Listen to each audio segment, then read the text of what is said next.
बीच स्थित जिब्राल्टर जलडमरू मध्य और उसके पास की अल्जेसिरास खाड़ी एक बार फिर चर्चा में है और वजह है समुद्र के नीचे छिपा हजारों साल पुराना इतिहास।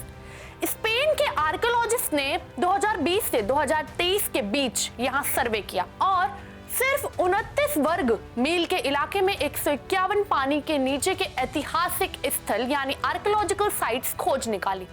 इनमें से 124 जहाजों के मलबे हैं, यानी ये जगह सच में समुद्र के नीचे छिपा इतिहास का खजाना बन चुकी है।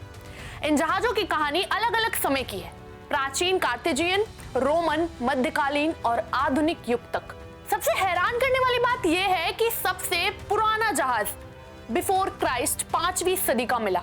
उसमें मछली से बनी चटनी यानी फिश सॉस के अवशेष मिले हैं, जिससे पता चलता है कि उस समय भी समुद्र के जरिए काफी बड़ा व्यापार होता था।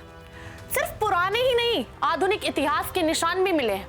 इनमें नेपोलियन युद्ध से जुड़े जहाज और सेकेंड वर्ल्ड वॉर के समय की एक खास इतालवी छोटी पनडुब्बी नियाले के अवशेष भी मिले हैं, जिसका इस्तेमाल हमलों के लिए किया जाता था। कैंडिस विश्वविद्यालय के विशेषज्ञ फिलिप सेरेजो एंड्रियो के मुताबिक ये जलडमरू मध्य दुनिया के सबसे जरूरी समुद्री रास्तों में से एक है। कुछ होर्मुज जलडमरू मध्य जैसा भूमध्य सागर से अटलांटिक जाने वाले जहाजों को यहीं से गुजरना पड़ता है और कई बार ये यहाँ रुकते भी थे। इसी वजह से इतने जहाज यहाँ डूब गए।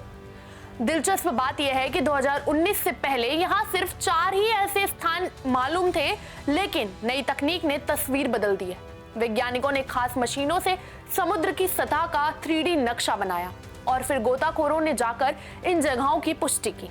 अभी तक सिर्फ 10 मीटर गहराई तक ही खोज हुई है, जबकि खाड़ी की गहराई 400 मीटर तक है, यानी असली खजाना अभी और गहराई में छिपा हो सकता है, शायद प्रागैतिहासिक समय तक का।